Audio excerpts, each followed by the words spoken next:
really interesting, isn't it? The lengths that some of these industries are going, the money, the profit that's involved in it, to try and discredit really two campaigns supporting ordinary people who've been killed by the industries.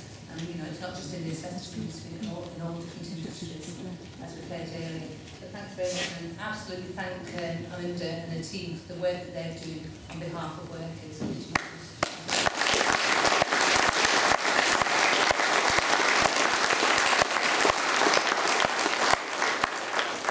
So our next speaker is Dan Shears, and he's a national... and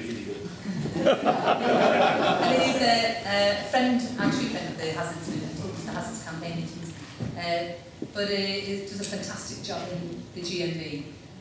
But not only in the G, he goes to the HSC meetings, he goes to all sorts of things on behalf of the movement, and certainly on behalf of health and safety activists and health and safety reps. The GMB have done fabulous work in trying to organise Amazon workers, but also to all the precarious workers as well.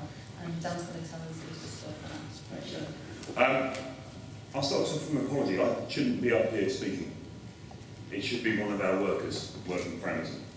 But the simple reality is that by getting up here and doing that, they would almost certainly be losing their job next week. So I'm afraid you've got me as a full substitute. And having said that, in the 90 seconds it's taken me to explain that, they will pick somewhere between 6, 8, 10, 12, perhaps 20 items at that point. So we're here to talk about toxic work, and I'm here to talk to you about perhaps the most toxic workplace in the country. Now, this is going to be about the future of work, but actually it's not the future of work, it's the present of work. And what I think I'm going to tell you about very briefly is absolutely shocking. But before I get into the meat of things, I'd like to ask a favour of everyone here.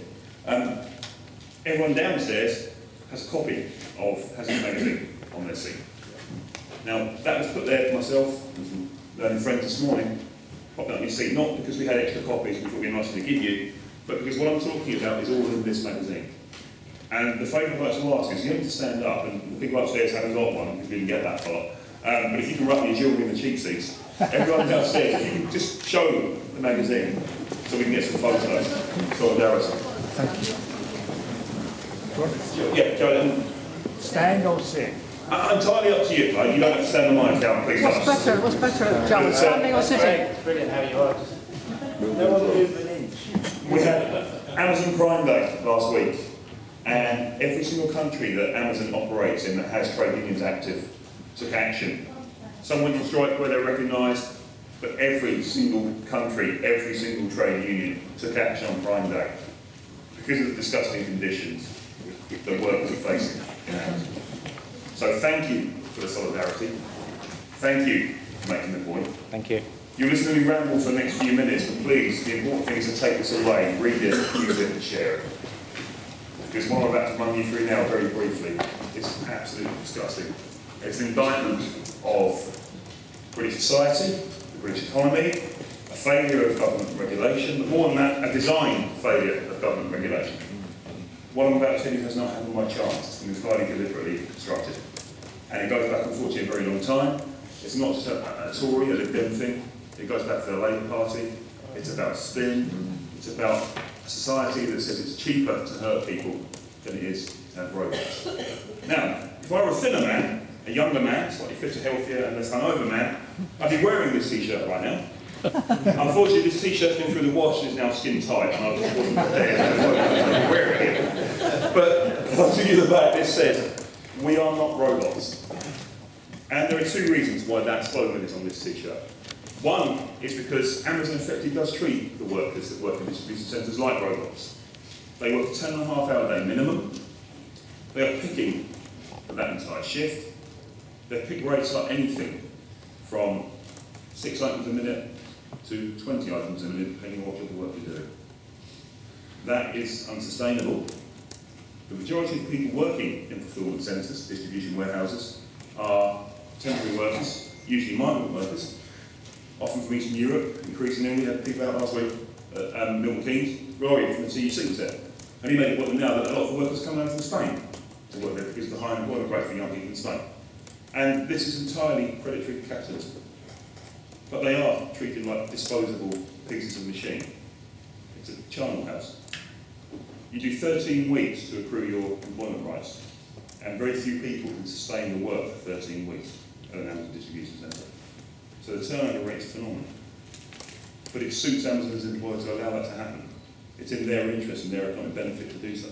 They're completely relaxed about that. They're very comfortable with that system.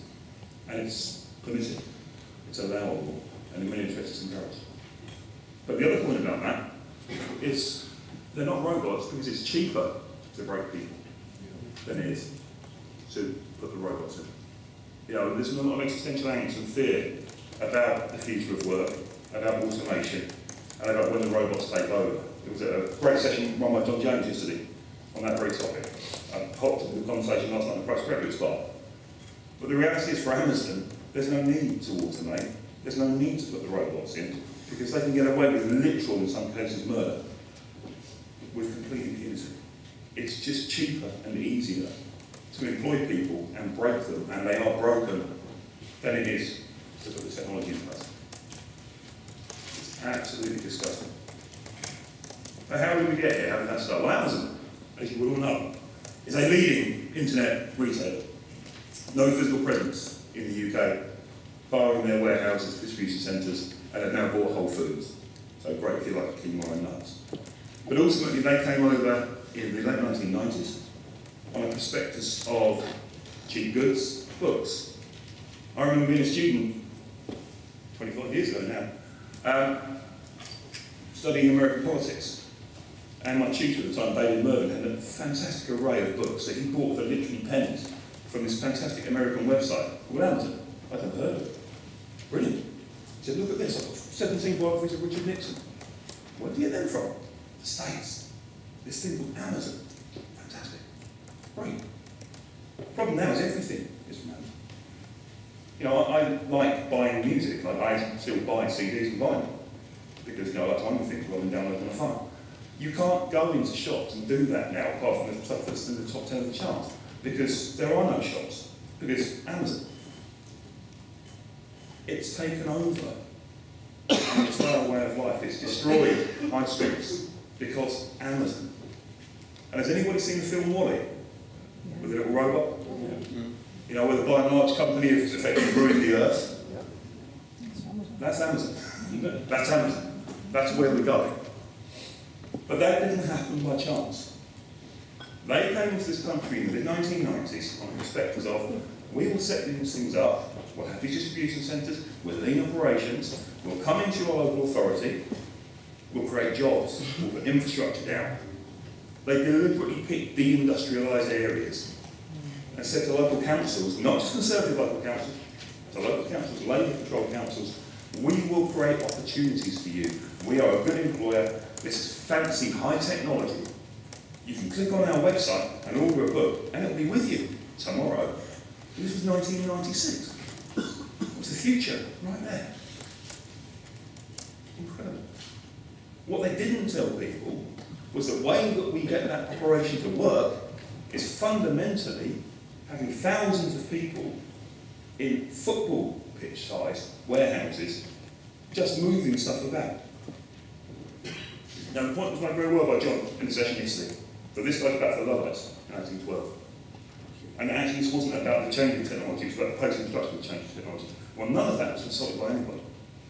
This was entirely sold in the prospectus that said, this is the future. We will crush everything in our path, but we're creating these brilliant jobs for your people in areas of high unemployment that will give them prospects and opportunities. But the reality was that was a lie. That was a complete lie. Within a year of almost every single one of those distribution centres opening, the vast majority of people working there were temporary agency workers. Almost all of them migrant workers, most of them at that point from Eastern Europe, now from across the world, depending on where you are and which site you're in. That operation allows Amazon to effectively subcontract the health and safety piece. It allows them to say with complete impunity, our health and safety record is superb. We have very few injuries. Our workforce, our direct labour workforce, are the safest in that sector. We have 40% less Riddle reports than any other competitor in this sector? Well, yes, they do. Because effectively the people that are getting injured are off the books. It's just gerrymandering, there's no way around it. It's lying. But they get away with it. How do they get away with it? Well, if you're a council, and Amazon said we'd like to build a bloody great big warehouse in this piece of barren land, put thousands of jobs in, you're probably quite keen on doing that. You may, as they did in Edinburgh and in Wales, give them quite a lot of money to do that. Welsh Government gave them £8.8 million to build their Swansea site. On the basis of jobs, infrastructure, creation, economic value. So you haven't got a particularly great incentive to start asking people to go and inspect Amazon workplaces when things start going wrong. And they have gone wrong. They've gone very badly wrong. We couldn't find riddle reports on Amazon because Amazon don't tend to send riddle reports in, it's their subsidiary contractors that do so. And obviously you have to be away from work for more than 7 days, which if you're a temporary worker isn't a problem because if you get injured you don't come back into work, so there is no riddle report if that's factor. So evidencing what was going on is very difficult. But we have some very clever people working at GMB. I'm not one of them, but some of my colleagues are absolutely tremendous. And they make a point, people are getting hurt, there'll be ambulances. And there were. There were lots of ambulances. The nearest Amazon distribution centre to this university is Bruising. And they had 115 ambulances called out in 3 years. And that was lung disease, that was people collapsing, that was heart attacks, that was a miscarriage in one case. The pace of work is so ferocious, the workers were taking bottles like this in to urinate. Because you get 15 minutes break, and these sites are so big, it takes 6 minutes to walk to the toilet and 6 minutes to walk back, which gives you 3 minutes to do your business. And if you're over time, you have to make that pick right up. You go into work every day and peeing in one of these. It's 2019. But they get away with it, with impunity. Because there's no sanction, there's no reason for the environmental health officers to go in. They're effectively disbarred from doing so. The Rusi site is the primary authority, and we heard about local authority partnership yesterday in the session I chaired. The approach is basically hands off. We can't touch these people. So they're away with it. But we have seen the human cost of that. We have seen people who are vulnerable, who've been exploited, who are working tremendously hard, and have been broken.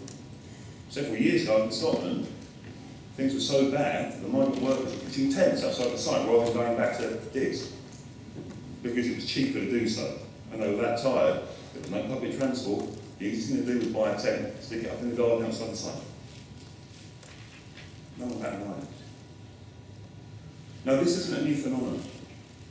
Newsnight on primetime TV in 2013 put a journalist into Swansea for a month. He was a fell runner, an incredibly fit young man, and he couldn't sustain 13 weeks working there. Carol Cadwallader from the Observer, who's currently uncovering Cambridge Analytica. She was there at the same time, at the same site at Swansea. She couldn't do a week.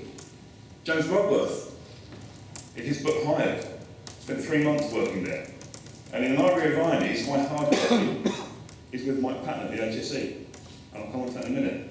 So my version of this is on Amazon, Kindle, which I bought for 99p.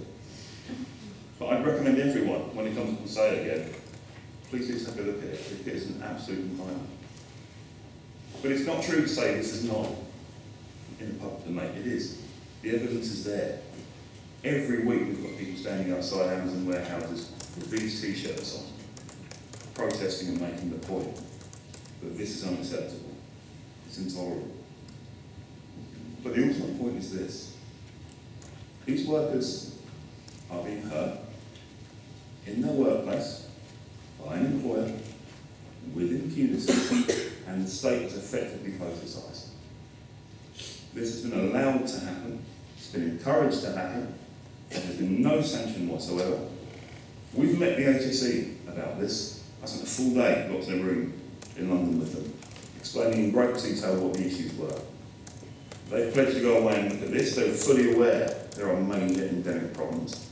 Their problem, quite frankly, is the pick rates, the rate of work that Amazon set, are an abstract science. There's no health and safety rationale to them. And the only reference you find to it in regulation is a manual handbook of regulations that have a reference to a rate imposed by work. That's it. So they're looking into it. But that will take time. It will take political will, which isn't there. So what do?